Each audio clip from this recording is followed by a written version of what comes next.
ఓం గం గణపతి నమః. ఓం శ్రీ మాత్రే నమః. వైశాఖ పురాణము 9వ అధ్యాయము. సతీదేవి దేహత్యాగము. సతీదేవి ఎవరు? ఆమె మనస్సు ఎందుకు నొచ్చుకుంది? దేహత్యాగం చేయాల్సిన అవసరం ఎందుకు వచ్చింది? భర్త మాటను జవదాటితే అంటే వినకపోతే కలిగే అనర్థాలు ఏంటి అని ఎన్నో విశేషాలు ఒక చక్కటి కథ రూపంలో ఈ వీడియోలో చెప్పడం జరుగుతుంది. విని లైక్ చేసి 10 మందికి తప్పకుండా షేర్ చేయండి. ఎందుకంటే ఈ కథ అందరికీ తెలిసి తీరాలి. ఛానల్ని సబ్స్క్రైబ్ చేసుకోకపోతే సబ్స్క్రైబ్ చేసుకోండి. Welcome back to Anu devotional voice. నేను మీ అను. అంబరీష మహారాజుతో నారదుడు ఇలా చెబుతున్నాడు. శృతదేవుడు చెప్పిన పిచాచత్వ మోక్ష కథ విని శృతకీర్తి మహారాజు ఇలా అంటున్నాడు. ఇక్ష్వాకు వంశరాజగు హేమాంగదుడు జలదానం చేయకపోవడం వల్ల 3 సార్లు చేతక పక్షిగాను జన్మించి బల్లిగా నా గృహంలో ఉన్నాడు కదా. పుణ్యాన్ని కలిగించు యజ్ఞ యాగాదులను దానములను చేసిన హేమాంగదుడు కర్మానుసారము చేతక మొదలగు పక్షి జన్మలను ఎత్తవచ్చునేమో గాని సత్పురుషులను సేవింపకపోవటం వలన గ్రద్దగాను చాలాసార్లు కుక్కగాను జన్మించడం మాత్రం తగినట్లు నాకు తోచడం లేదు. హేమాంగదుడు సజ్జనులను పూజించలేదు కనుక అతనికి పుణ్యలాభము కలగకపోవచ్చును. పరులకు పీడ కలిగించనచో బాధ రావచ్చును. కానీ అలాంటి పనులు హేమాంగదుడు చేయలేదు కదా, పరపీడ చేయలేదు కదా. అయినా అతనికి సునకాది జన్మలు ఎలా వచ్చాయో వివరించి నా సందేహము తీర్చమని కోరిన శృతకీర్తిని మెచ్చుకొని శృతదేవుడు ఇలా చెప్పసాగాడు. రాజా, ఈ విషయమున పార్వతికి శివుడు కైలాసమును చెప్పిన విషయము వివరిస్తున్నాను. భగవంతుడు ఈ లోకములన్నింటినీ సృష్టించాడు. వాటి స్థితిని ఇహలోక సంబంధము పరలోక సంబంధము అని 2 విధాలుగా ఏర్పరిచాడు. ఇహలోక సంబంధములుగా జలసేవ, అన్నసేవ, ఔషధ సేవ అని ఇహలోక స్థితికి 3 హేతువులను ఏర్పరిచాను. ఈ 3 ఇహలోక స్థితికి సర్వలోకాలకి ముఖ్య హేతువులు. అలాగే పరలోక స్థితికి సాధు సేవ, విష్ణు సేవ, ధర్మ మార్గ సేవ అను 3 ముఖ్య హేతువులు. ఇవి భగవంతుడు ఏర్పరిచిన విధానములని వేదములందు చెప్పబడినది. ఇంటి యందు సంపాదించుకున్న ఆహారము ప్రయాణంలో ఆహారంగా ఉపయోగపడినట్లే ఇహలోకమున మనము పరలోక స్థితికై సంపాదించుకున్న సాధు, విష్ణు, ధర్మ మార్గ సేవలు ఉపయోగపడుచున్నవి. మంచివారికి సజ్జనులకు ఇష్టం లేని పని మన మనస్సుకి ఇష్టమైనను దానివల్ల ఏదో ఒక అనర్థము కలుగుతుంది. దీనిని వివరించుటకై ఉదాహరణగా అతి ప్రాచీనమైన ఇతివృత్తము ఉంది, వినుము అని పరమేశ్వరుడు పార్వతీతో చెప్తున్నాడు. పార్వతి, ఈ కథ పాపాలను పోగొట్టును, విన్నవారికి ఆశ్చర్యమును ఆనందమును కలిగించును. పూర్వము దక్ష ప్రజాపతి అపూర్వమగు యజ్ఞమును చేయదల్చను. అంతకు పూర్వమే అతడు తన కుమార్తె సతీదేవిని శివునికిచ్చి వివాహం చేసెను.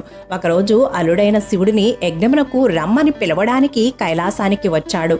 యజమాని సేవకును చూసి లేవరాదు, భర్త భార్యను చూసి లేవరాదు, గురువు శిష్యుని చూసి లేవరాదు అని శాస్త్రవేత్తలు మాట కదా.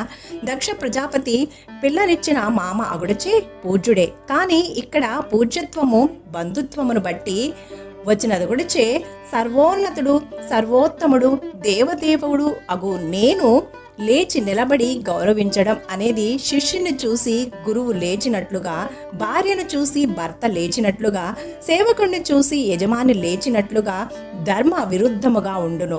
కావున నేను లేచి నిలబడి గౌరవించుట దక్ష ప్రజాపతికి శ్రేయస్కరము కాదు. అలా చేయడం వల్ల వారి ఆయుష్, ధనము, కీర్తి, సంతతి మొదలైనవి వెంటనే నశిస్తాయి అని తలచి పరమేశ్వరుడు మామయ్యకు దక్షుడు వచ్చినా సరే అతని శ్రేయస్సు కోరి లేవలేదు. కానీ శివుని యొక్క ధర్మ సూక్ష్మమును గమనింపలేక అల్లుడు తనని గౌరవింపలేదని శివునిపై కోపం తెచ్చుకున్నాడు. కోపం, ఉద్రేకము ఆపుకోలేక దక్షుడు శివుని ఎదుటే ఇలా అనసాగాడు. ఓహో, ఎంత గర్వము! తనను తాను తెలుసుకోలేని అవివేకి ఈ శివుడు. వయస్సెంతో తెలీదు. శుష్కించిన ఎద్దు శివుని ఐశ్వర్యం. పాపం, కపాలములను ఎముకలుగా ధరిస్తాడు. ఇతడు వృధా అహంకారులకు దైవము. దరిద్రుడై చలికి బాధపడుతూ ఇతడు అపవిత్రమగు గజ చర్మము అంటే ఏనుగు చర్మమును ధరిస్తాడు. నివాసం శ్మశానం. సర్పాన్నే ఆభరణంగా అలంకరించుకుంటాడు. ఇది ఈ శివుడి ఐశ్వర్యం. పేరు శివుడు. శివ శబ్దానికి అర్థం నక్క. ఆ నక్క తోడేలును చూసి పారిపోతుంది. శివ అనే శబ్దమే ఇతడు ఎంత ధైర్యవంతుడో అని చెప్పకనే చెబుతుంది. సర్వజ్ఞుడు అని ఇతనికి పేరు. కానీ మామగారిని చూసి నమస్కరించాలన్న సంస్కారమే లేని అజ్ఞాని. భూతములు, ప్రేతములు, పిచాచములు ఇతని పరివారం. ఇతని కులమేమిటో తెలియదు కానీ ఇతడు పరమేశ్వరుడట. సజ్జనులు ఇతన్ని దైవంగా అస్సలు అంగీకరించరు. దురాత్ముడగు నారదుడు వచ్చి చెప్పగానే నేను ఇతనికి నా కుమార్తె సతీదేవినిచ్చి పెండ్లి చేసి మోసపోయాను. ధర్మ వ్యతిరేక ప్రవర్తన గల ఇతన్ని వివాహమాడిన నా కుమార్తె సతీదేవి వీని ఇంట ఉండి ఎలాంటి సుఖములను అనుభవిస్తుందో. ఇతన్ని వివాహమాడిన నా కుమార్తె నాకు మెచ్చదగిన వారు కారు. నీచ కులము వాని వద్దనున్న పవిత్ర కలసము విడవదగినది అయినట్లుగా వీరు నాకు విడవదగిన వారు అని అనేక విధాలుగా శివదూషణ చేశాడు దక్షుడు. అలా తన కుమార్తెని, అల్లుడిని యజ్ఞానికి పిలవడానికి వచ్చి కూడా పిలవకుండానే తిరిగి వెళ్ళిపోయాడు. యజ్ఞవాటికను చేరి దక్ష ప్రజాపతి ఋత్వికులతో కలిసి యజ్ఞమును ప్రారంభించినా పరమేశ్వరుణ్ణి నిందిస్తూనే ఉన్నాడు. బ్రహ్మ, విష్ణువులు తప్ప మిగిలిన దేవతలందరూ దక్ష యజ్ఞానికి వచ్చారు.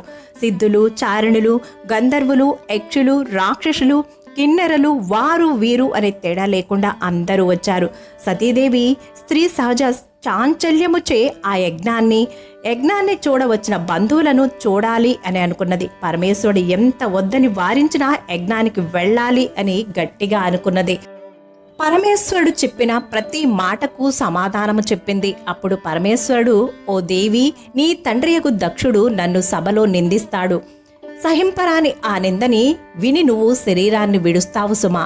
నేను నీ తండ్రి చేయు నిందని సహించినట్లు నీవు సహించి ఉండలేవు. కాబట్టి నువ్వు యజ్ఞశాలకు పోవడం శుభం కాదు అని శివుడెంత వివరించి వారించినా సతీదేవి వినకుండా ఒంటరిగా తండ్రి చేయి యజ్ఞానికి పోదల్చి ప్రయాణమైంది. శివుని వాహనమగు నంది వృషభ రూపము దాల్చి వచ్చి సతీదేవిని ఎక్కించుకొని యజ్ఞశాలకు తీసుకుని వెళ్ళింది. సతీదేవి తన పరివారమును యజ్ఞశాలకు బయట ఉండమని చెప్పి తాను లోనికి వెళ్ళింది. యజ్ఞశాలకు వెళ్ళిన సతీదేవిని బంధువులెవ్వరూ పలకరించలేదు. దానిని సతీదేవి గమనించి భర్త చెప్పిన మాటలు స్మరించుకొని యజ్ఞవేదిక కడకు పోయెను. తండ్రి అక్కడ ఉన్నవారు ఎవ్వరూ ఆమెను చూసి కూడా పలకరించలేదు. దక్షుడు యజ్ఞమున చేయవలసిన రుద్రాహుతిని విడిచి మిగిలిన దేవతలను ఉద్దేశించి ఆహుతులను ఇచ్చెను. తండ్రి చేసిన ఆ కృత్యమును గమనించి కన్నీరు విడిచి సతీదేవి ఇలా అన్నది, తండ్రి, ఉత్తమములను అవమానించుట ధర్మము కాదు. అలాంటి అవమానము శ్రేయస్సు కలిగించదు. రుద్రుడు లోకకర్త, లోకభర్త, అందరికీ ప్రభువు. అతడు నాశరహితుడు. అలాంటి రుద్రునికి హవిస్సును ఆహుతిగా ఇవ్వకపోవట మంచిది కాదు. ఇలాంటి బుద్ధి నీకే పుట్టిందా, లేక ఎవరైనా కలిగేలా చేశారా?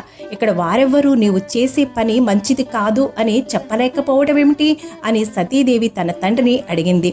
సతీదేవి మాటలు విని పూషుడు అను సూర్యుడు నవ్వాడు. అక్కడ ఉన్న భృగు మహర్షి సతీదేవిని పరిహసిస్తూ తన గడ్డమును, మేసమును సవరించుకొన్నెను. అక్కడ ఉన్నవారు కొందరు భుజములను చరుచుకున్నారు, కొందరు చంకలు కొట్టుకున్నారు, మరికొందరు పాదములను, తొడలను కొట్టుకున్నారు. ఈ విధముగా సభలోని వారు దక్షుణ్ణి సమర్థిస్తూ సతీదేవిని పరిహసిస్తూ చిత్ర విచిత్రముగా వికారములను ప్రదర్శించారు.